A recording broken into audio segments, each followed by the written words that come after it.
अब इस नियम को समझना हर छात्र को बहुत जरूरी है। इससे पहले कि रिपोर्टिंग को वो समझे, एडमिशन के इस नियम को हर छात्र और हर अभिभावक, हर एसोसिएट और हर कोऑर्डिनेटर को समझना अनिवार्य होगा। ट्रस्ट की योजना की तरफ से इसी सरकार की व्यवस्था के अंतर्गत 9 सीटों का अलॉटमेंट किया जा रहा है कि चूंकि ट्रस्ट के पास हर स्ट्रीम के अंदर, हर ब्रांच के अंदर सिर्फ 9 सीटें, तो हम आपसे क्या चाहते हैं कि आप डीडी बना करके कॉलेज के नाम हॉस्टल की फीस जमा कर दें, काउंसलिंग की प्रक्रिया पूरी करने के बाद, कि ट्रस्ट को कोई फीस आपको नहीं देनी है। रोजमाइन 1000 रुपए की रकम में आपको कॉलेज पहुंचाने का वचन दे रहा है और ये प्रोग्राम सफल भी है और जीवन भर जब तक मेरी जिंदगी है इस योजना को आपके लिए, समाज के हर घर तक पहुंचाने के लिए हर हालत में हम आपके साथ खड़े। कि ट्रस्ट क्यों कॉलेज की लिस्ट प्रोवाइड नहीं कर सकता? लिस्ट सिर्फ दलालों के पास है, लिस्ट सिर्फ माफियाओं के पास है, लिस्ट सिर्फ प्राइवेट और डीम्ड यूनिवर्सिटी के काम कर रहे एजेंटों के पास है।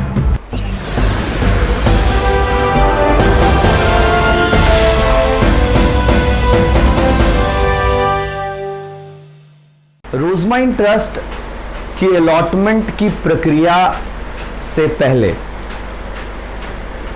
एसोसिएट्स के माध्यम से पूरे देश में, कन्याकुमारी से कश्मीर तक, पूरे भारत के 1400 कोऑर्डिनेटर्स के माध्यम से छात्र काउंसलिंग में पार्टिसिपेट कर रहे हैं। देश भर में जहां ये व्यवस्था कायम करने में हम सफल हैं और इस प्रक्रिया को इस बहुत बुरे समय में, जब जो छात्र हैं, अभिभावक हैं, बहुत नेगेटिव हो चुके थे, उनको एक राहत मिली है ट्रस्ट की तरफ से और वो अपने जीवन को सफल बनाने का जो सपना देख रहे थे उसकी ओर अब वो छात्र बढ़ चुका है। लेकिन जो समस्याएं एसोसिएट्स को आ रही हैं, जो समस्याएं छात्रों को आ रही हैं, वो क्या हैं? अलॉटमेंट से पहले छात्रों को ये समझना होगा कि 2019 से 2020 अलग है। 2019 में जब ट्रस्ट की तरफ से काउंसलिंग व्यवस्था कायम की जाती थी, चाहे वो किसी सेमिनार हॉल के अंदर की जा रही हो, चाहे वो 101 की जा रही हो, चाहे एसोसिएट के घर में की जा रही हो, चाहे वो देश के किसी भी होटल के कमरे में और सेमिनार हॉल के अंदर की जा रही हो, व्यवस्थाएं बदली हैं।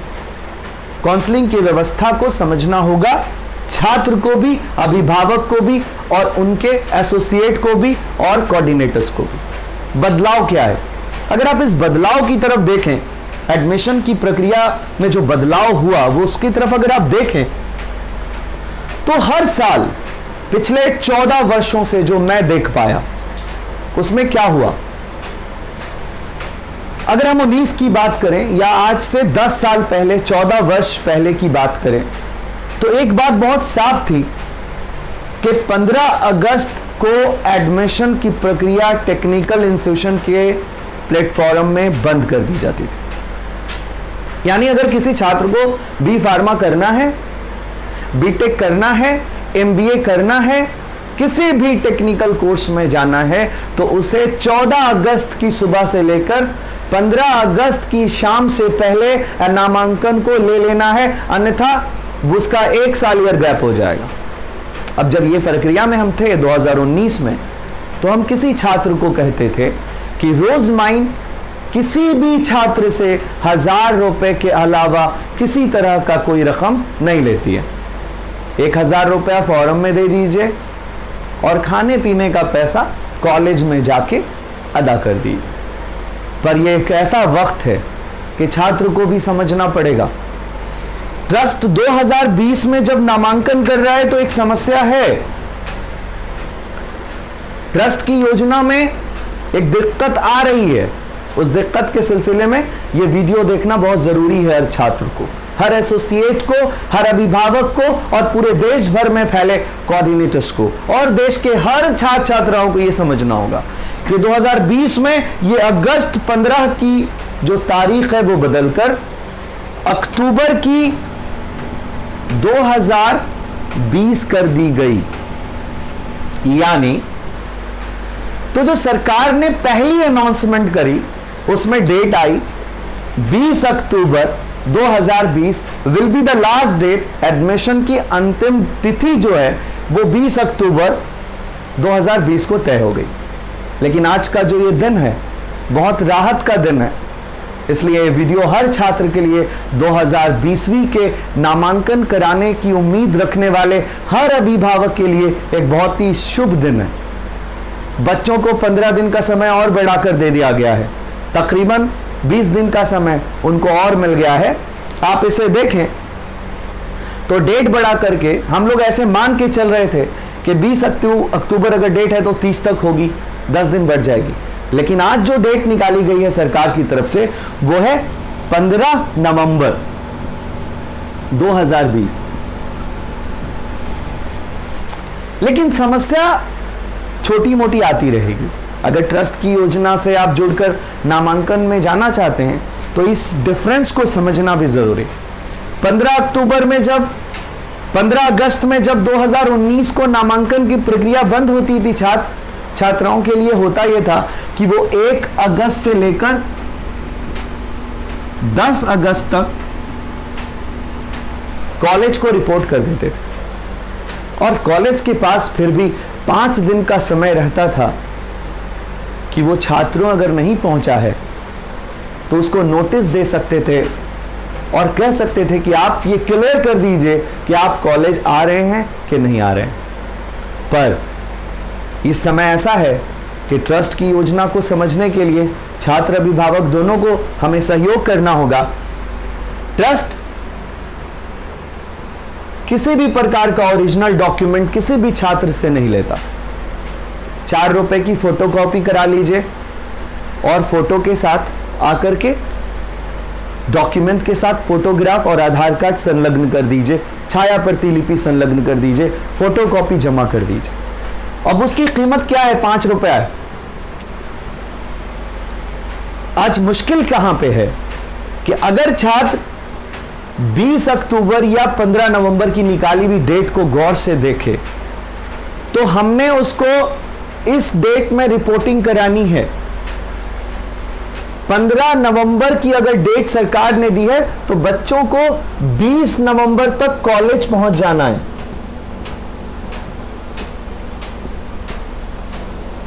पहले ऐसा नहीं होता था। पहले 5 दिन पहले, 10 दिन पहले रिपोर्टिंग की प्रक्रिया पूरी करी जाती थी।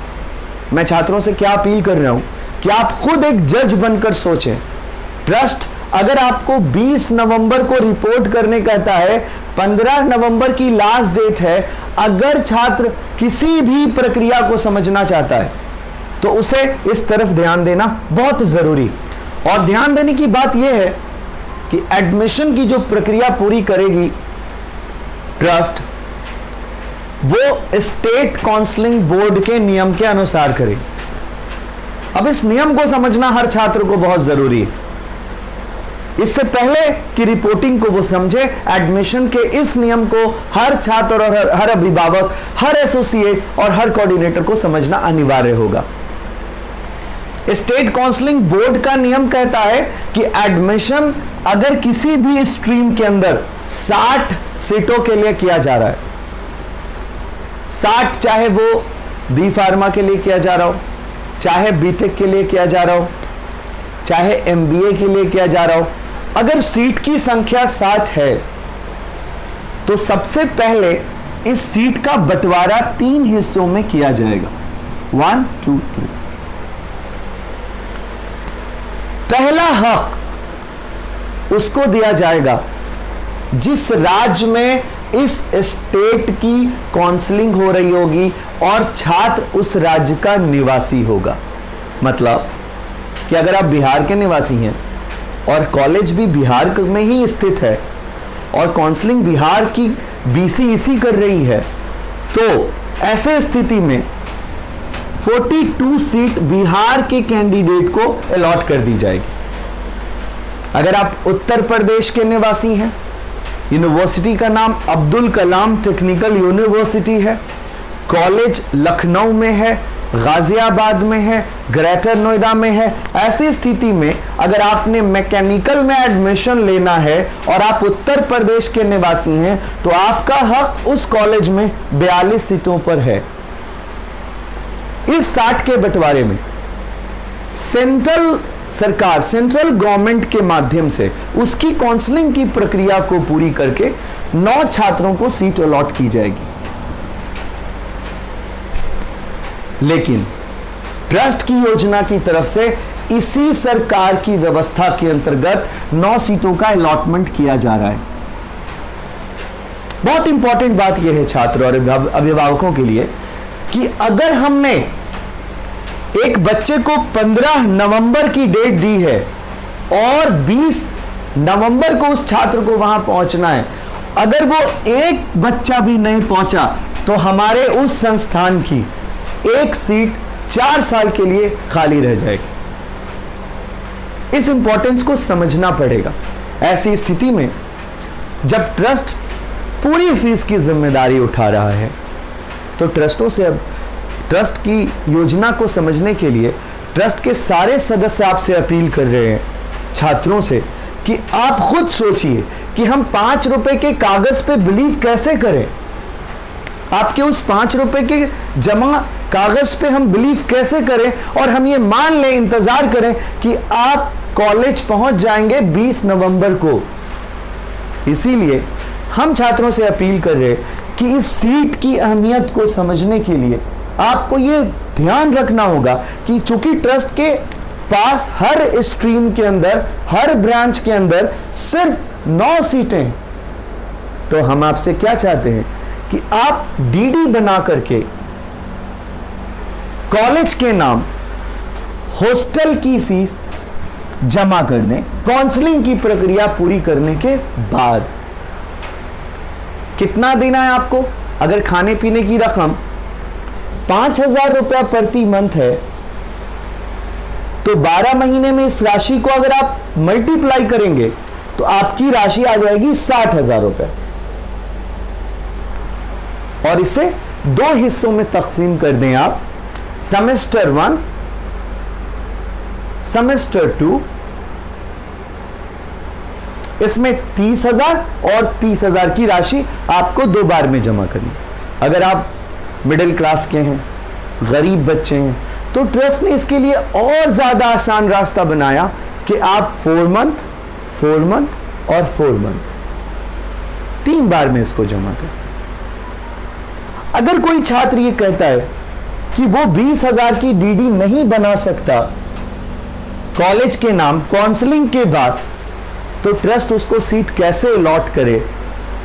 अगर वो अलॉट कर दे तो कैसे 5 रुपए के कागज पे विश्वास करे कि वो छात्र कॉलेज पहुंच जाएगा?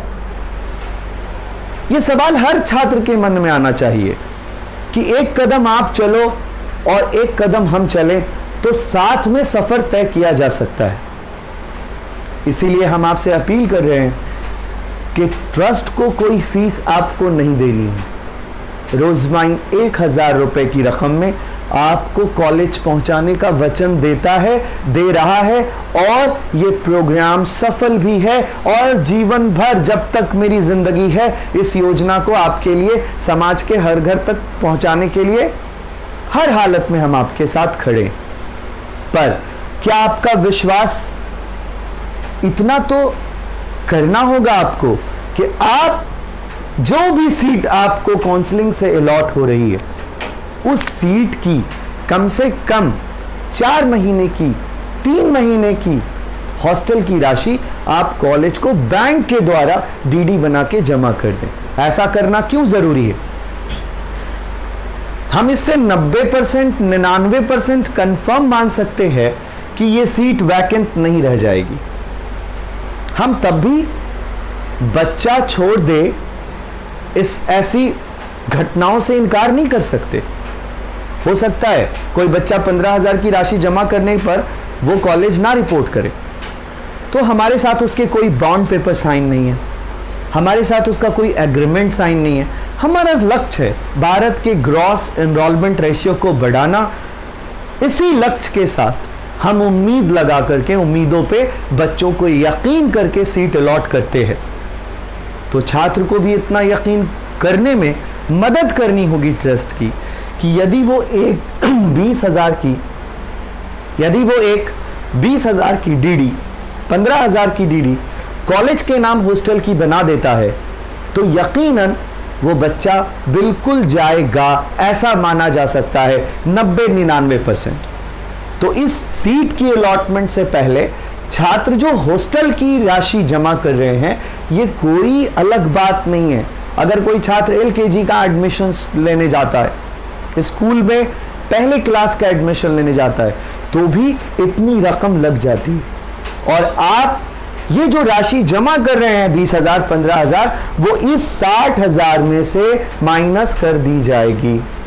मतलब अगर आपने 15,000 रुपया जमा कर दिया है हॉस्टल की डीडी के माध्यम से, तो डीडी बना करके जब आप कॉलेज को रसीद कट जाएगी 15,000 की, तो आप रिपोर्टिंग के समय अपना रिसेप्शन पे बैग रखेंगे और राशि कितनी जमा करनी होगी आपको? सिर्फ 15,000, क्योंकि आपने 15,000 जमा कर दी। छात्रों को यह समझना होगा कि उन्हें 2 सेमेस्टर में ही पेमेंट करना है।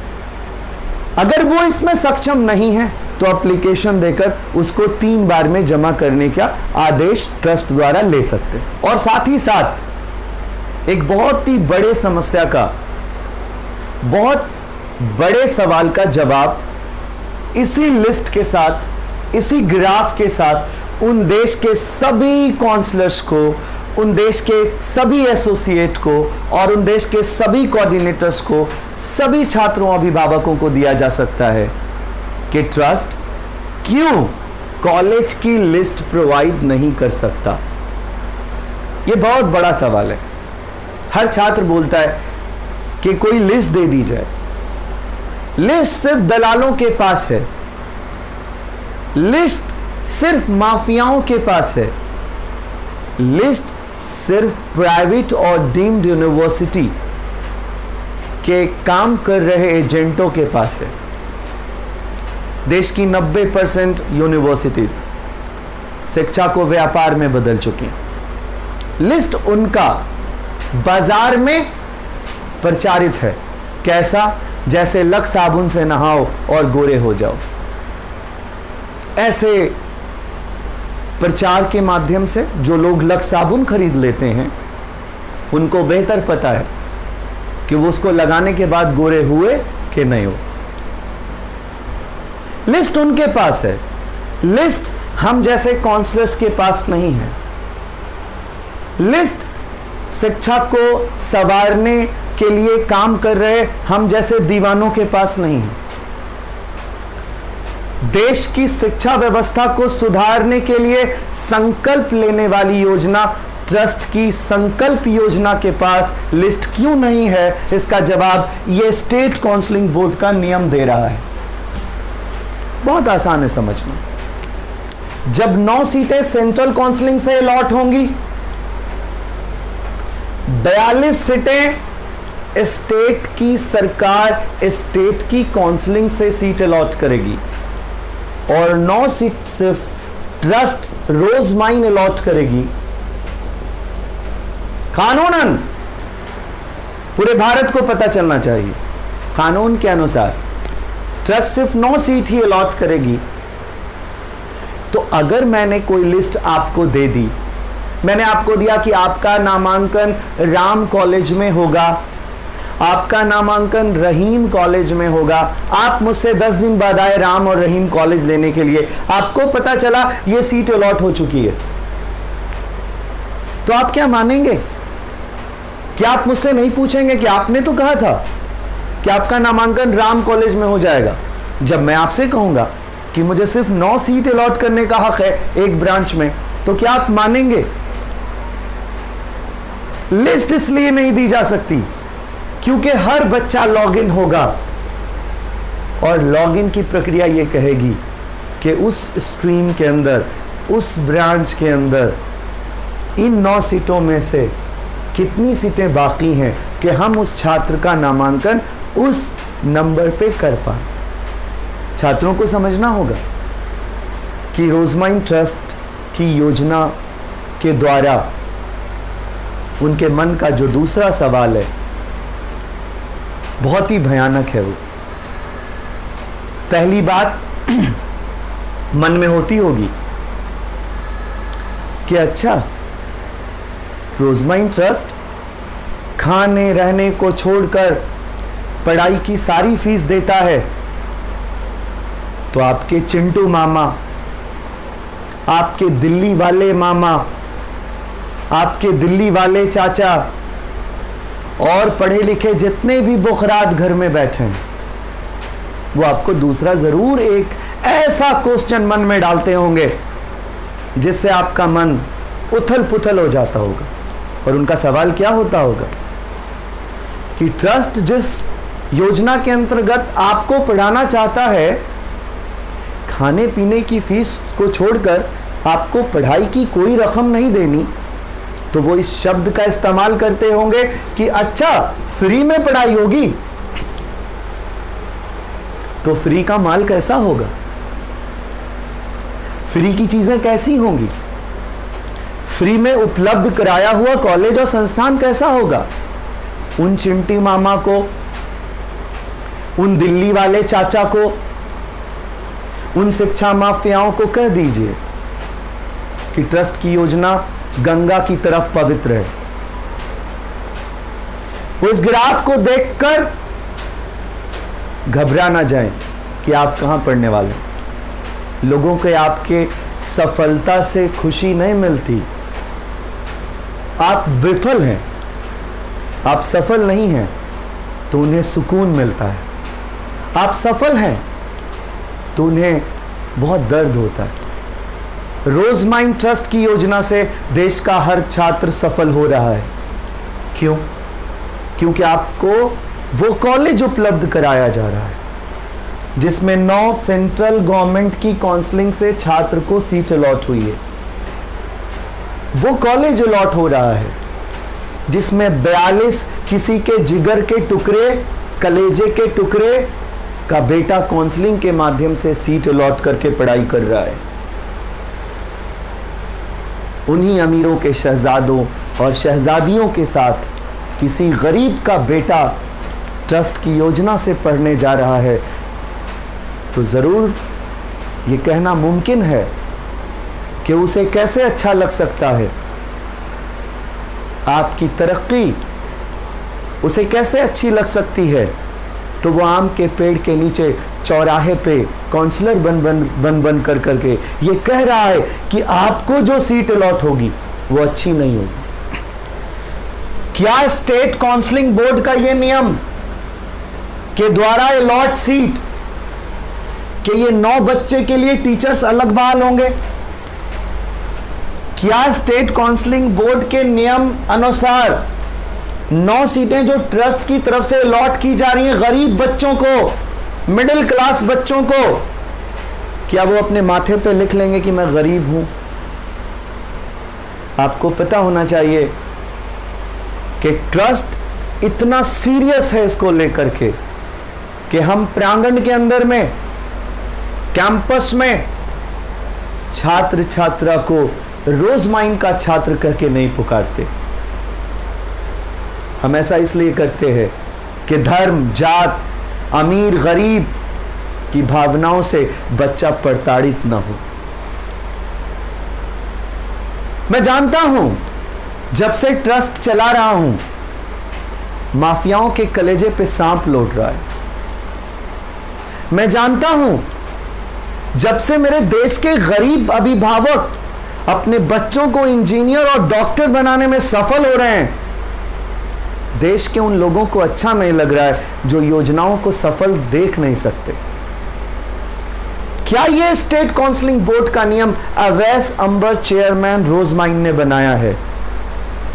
क्या स्टेट काउंसलिंग बोर्ड का नियम किसी हमारे बोर्ड सदस्य ने बनाया है? ये सरकारी नियम है और सरकार के उस नियम के अनुसार 9 सीटें ट्रस्ट अलॉट कर रही है। क्या अब भी लगता है आपको कि हम कोई लिस्ट बनाकर आपको दे सकते हैं बिना लॉगिन किए? तो ये जो बहुत ही अच्छी डायनामिक संस्था आपको प्रोवाइड करी जा रही है, इनमें आपके साथ पढ़ रहे छात्र उस राज्य के 42 होंगे, 9 सेंट्रल गवर्नमेंट की काउंसलिंग से आएंगे, केंद्र सरकार की काउंसलिंग से आएंगे। उदाहरण के लिए समझ लें आप कि यदि कोई बच्चा AKTU में पढ़ रहा है किसी भी संस्थान में, तो AKTU कॉलेज प्रांगण का मालिक इस 60 सीट पर अपनी मर्जी से 60 एडमिशन नहीं कर सकता, उसे इस नियम को मानना होगा। और इसी नियम के अनुसार मैं रोजमाइन का चेयरमैन आप इन 9 उन बच्चों को उन अमीरों के साथ पढ़ा रहा हूं जो कभी सपने में भी नहीं सोच सकते थे अपनी इंजीनियरिंग की दुनिया, जो कभी सपने में नहीं कल्पना कर पा रहे थे अपने MBA की दुनिया। लेकिन खूबसूरत बात यह है कि जब ये 9 बच्चा इन 42 बच्चों के साथ कुर्सियों में टेबल पे बैठा होगा क्लास के अंदर, तो इन 42 बच्चों की फीस और इन 9 बच्चों की फीस इस बच्चे से 2 गुनी होगी। ये मेरा वादा है आपको। Thank you so much. Hope you understand कि मेरी योजना क्या है।